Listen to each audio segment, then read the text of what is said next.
Hi everyone, I am Saumya from stock से। चलो बिना किसी देरी से स्टार्ट करते हैं आज का पहला न्यूज। इंडिया और यूरोपियन यूनियन के बीच होने वाले ट्रेड टॉक्स में क्वालिटी कंट्रोल मेजर्स को इजी करने और एनर्जी कोऑपरेशन को बढ़ाने पर फोकस होगा। रेगुलेटरी स्टैंडर्ड्स को अलाइन करने से फार्मास्यूटिकल्स, इलेक्ट्रॉनिक्स और फूड प्रोडक्ट्स जैसे सेक्टर में ट्रेड स्मूथ होगा। रिन्यूएबल एनर्जी, ग्रीन हाइड्रोजन और कार्बन रिडक्शन टेक्नोलॉजी में दोनों तरफ से कोलैबोरेशन बढ़ने की उम्मीद है। ये decision India EU economic ties को स्ट्रॉन्ग करने और ग्लोबल एनर्जी चैलेंजेस को टैकल करने में मदद करेगा। इसी के साथ अगर हम नेक्स्ट न्यूज के बारे में बात करें तो डोनाल्ड ट्रंप ने ये कहा है कि यूएस गवर्नमेंट शटडाउन की पॉसिबिलिटी है, पर उन्हें लगता है कि इससे अवॉइड किया जा सकता है। दूसरी तरफ former RBI deputy governor Viral Acharya का मानना यह है कि ट्रंप का टैरिफ से इंडिया को फायदा हो सकता है। अगर यूएस चाइनीज गुड्स पर हायर टैरिफ लगाता है तो इंडिया ग्लोबल ट्रेड में अपनी पोजीशन स्ट्रॉन्ग कर सकता है। मैन्युफैक्चरिंग, टेक्सटाइल्स और इलेक्ट्रॉनिक्स जैसे सेक्टर में ग्रोथ हो सकता है और चाइनीज इंपोर्ट्स कम होने से डोमेस्टिक प्रोडक्शन बढ़ने का भी चांसेस हो सकता है।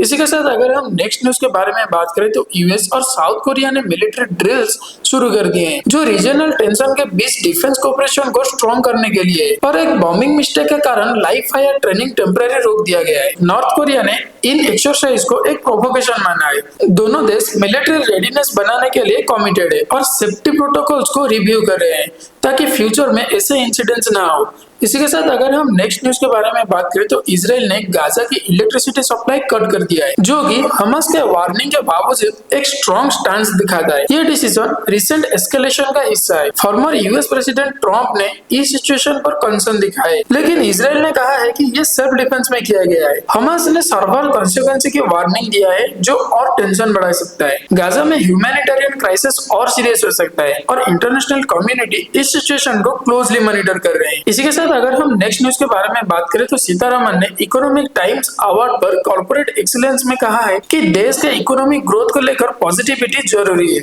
उन्होंने कहा है कि अगर किसी भी अचीवमेंट को सपोर्ट ना किया जाए तो ग्रोथ के लिए सेंटिमेंट वीक हो जाता है।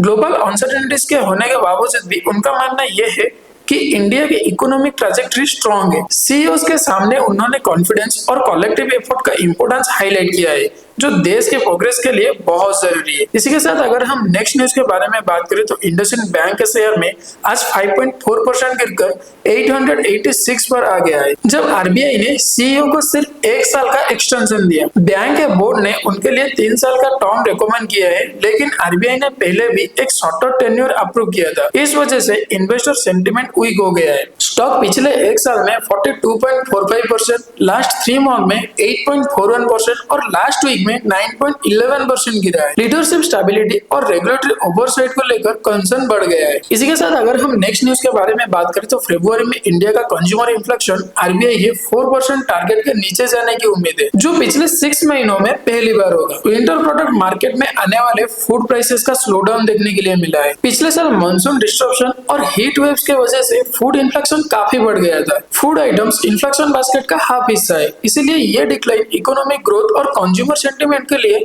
अच्छा सिग्नल हो सकता है। आरबीआई ने इंटरेस्ट रेट कट की उम्मीद भी बढ़ गया है। इसी के साथ अगर हम नेक्स्ट न्यूज के बारे में बात करें तो इंडियन गवर्नमेंट ने वार्निंग दिया है कि गूगल क्रोम में नया सिक्योरिटी अपडेट आया है, जो हैकिंग रिस्क बढ़ा सकता है। अटैकर्स सेंसिटिव डाटा एक्सेस कर सकते हैं या मैलिशियस कोड भी एग्जीक्यूट कर सकते हैं। सेफ रहने के लिए क्रोम को अपडेट करना बहुत जरूरी है। ऑटोमेटिक अपडेट्स एनेबल करना चाहिए और फिशिंग लिंक से बचना चाहिए। स्ट्रॉन्ग पासवर्ड्स और 2 फैक्टर ऑथेंटिकेशन का यूज भी करना बहुत इंपॉर्टेंट है। सिक्योरिटी एक्सटेंशन इंस्टॉल करके साइबर थ्रेट से प्रोटेक्शन मिल सकता है।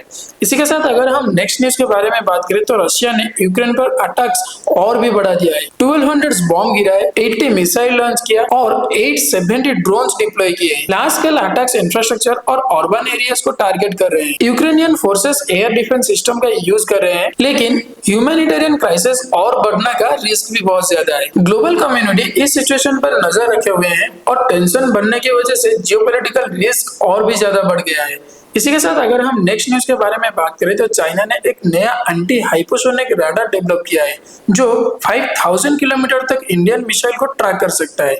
यह सिस्टम चाइना के सर्विलेंस कैपेबिलिटीज को और एनहांस करेगा और मिसाइल लॉन्चर्स को रियल टाइम में डिटेक्ट करने की पावर भी देगा। इस डेवलपमेंट से इंडिया की मिसाइल डिटररेंस पॉलिसी पर इम्पैक्ट हो सकता है। इंडिया को अपने स्टेल्थ और काउंटर सर्विलेंस टेक्नोलॉजी को अपडेट करना होगा। ये जियोपॉलिटिकल सिक्योरिटी डायनामिक्स को और इंटेंस बना सकता है। इसी के साथ अगर हम नेक्स्ट न्यूज के बारे में बात करें तो फिच रेटिंग ने अदानी एनर्जी सॉल्यूशन का आउटलुक नेगेटिव कर दिया है। यूएस इन्वेस्टिगेशन ने कंसर्न को हाईलाइट करते हुए गवर्नमेंट वीकनेस और फाइनेंशियल स्टेबिलिटी पर इंपैक्ट हो सकता है। फिच ने एईएसएल को नेगेटिव वॉच लिस्ट से हटा दिया है, लेकिन कॉशन मेंटेन किया है। इन्वेस्टिगेशन का आउटकम कंपनी के क्रेडिट प्रॉफिट को अफेक्ट कर सकता है। इन्वेस्टर रेगुलेटरी और फाइनेंशियल रिस्क को लेकर कंसर्न हो गए। इसी के साथ अगर हम नेक्स्ट न्यूज के बारे में बात करें तो नया income tax bill 2025 tax authorities को डिजिटल एक्सेस की पावर सिर्फ सर्च और सर्वे ऑपरेशन तक रिस्ट्रिक्ट करता है। ये टैक्स पेयर की ऑनलाइन प्राइवेसी को प्रोटेक्ट करता है। बिल में कोई नया एडिशनल पावर्स नहीं दिया गया है जो पासवर्ड या प्राइवेट इलेक्ट्रॉनिक्स रिकॉर्ड को ब्रीच कर सके।